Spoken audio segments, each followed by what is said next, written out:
გაერთიანება ლეიბორისტულად თუ ნოღაიდელის ორგანიზებული შეკრება ჭადრაკის სასახლე ნომერი 2 ამ სახელწოდებით რა ხდებოდა დღეს თბილისი მერიოდში რატომ გააქტიურდა ნათელაშვილი და არის თუ არა კრემლის ორბიტა წყალგამყოფი ქართულ პოლიტიკაში ეკა სოსელია გემობთ დღევანდელი ოპოზიციური შეკრების შესახებ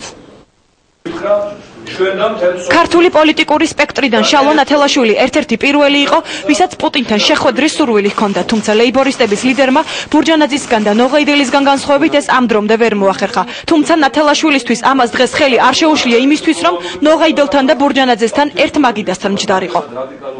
ჭადრაკის სასახლე 2 ასე დაარქვეს პოლიტიკურ კულუარებში თბილისი მერიოდში დღეს გამართულ შეხვედრას, თუმცა ამ შემთხვევაში შეკრების ორგანიზატორად არა ნოღაიდელი, არამედ ნათელაშვილი მოგვევლინა. სწორედ ნოღაიდელი ბურჯანაძის დუეტი გახდა ოპოზიციის ერთი ნაწილისთვის იმის მიზეზი, რომ დღეს მერიოდში არ მისულიყვნენ.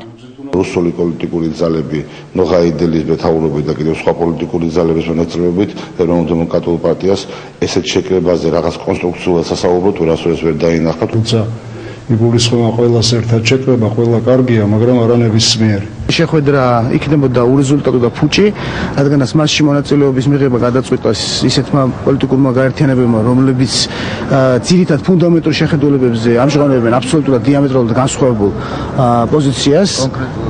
მხედველობაში მაქვს ბატონი ნოღაიდელის პოლიტიკური გაერთიანება. ჭადრაკის სასახლე 2-ის ორგანიზატორებმა ქრისტიან დემოკრატებს, ფორუმს, EDP-ს და საქართველოს გზას ასე უპასუხეს. როცა საჭიროდ ჩაითვალა, ოპოზიცია მოდულის შენობაში შეხვდა ჯალათ სააკაშვილს და უარეს ჯალათ მერაბიშვილს. ხო? და აქ ისეთი ჯალათი აქ არავინ არ იჯდა, რომ იმის გამო ვინმე არ მოსულიყო. თვითონ უნდა განსაზღვრონ სადივლიან და სადარივლიან, მე დავდივარი სადაც მე თავი მიზანშეწონა. თარგამაძის, შარტავას, ქარდავას და ზურაბიშვილისგან განსხვავებით დღეს მერიოდში მისვლა არ გასჭიროებია ალასანიას ალიანსის წევრს კოკა გუნცაძეს. თუმცა როგორც მან განაცხადა, ის მხოლოდ საკუთარ თავს წარმოადგენდა და არა ალიანსს. გუნცაძე, რომელიც ალასანიასა და პრაიმერისტების უფრო კონკრეტულად კი ლევან გაჩეჩილაძესთან დაახლოების ერთ-ერთი ინიციატორია, ალასანიამაც დაიცვა.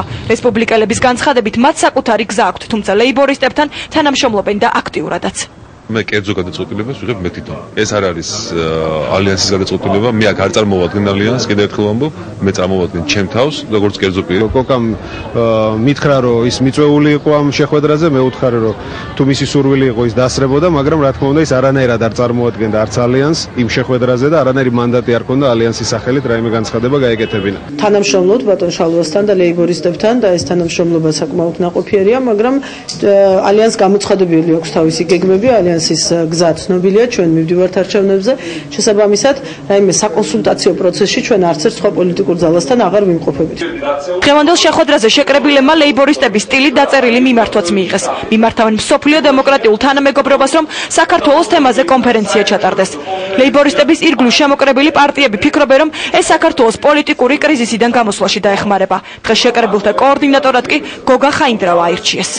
პირველი რასაც ჩვენ გავაკეთებ და რაც შეიძლება სწრაფად, ეს იქნება ჩვენი ასე ვთქვათ სამოქმედო გეგმა, რაც დაუპირისპირებთ იმ ძალადობას, უკანონობას, იმ აღვირახსნილ ბოროტებას, რაც საქართველოში ხორციელდება დღეს. ყველაფერი უნდა გაკეთდეს იმისათვის, რომ ვადამდელი საპრეზიდენტო არჩევნები იქნეს მოწვეული. ოპოზიციური ერთობის საერთო შეხების წერტილების მოძებნა არის ძალიან მნიშვნელოვანი და ეს პროცესი მიმდინარეობს ახლა. რას ან ვის ემსახურებოდა ჭადრაკის სასახლეში არ შემდგარი შეკრების რეანიმაცია.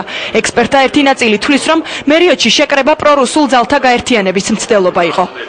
საერთოდ რთულია ხოლმე იმის გარკვევა, რატომ იკრიბება ოპოზიცია მაინც და მაინც რომელიმე პარტიის ოფისში, ან რა მიზნით იკრიბება, მათ სჭირდებათ ხოლმე რაღაც ერთიანობის დემონსტრირება, მაგრამ პრაქტიკულად ეს ერთიანობის დემონსტრირებები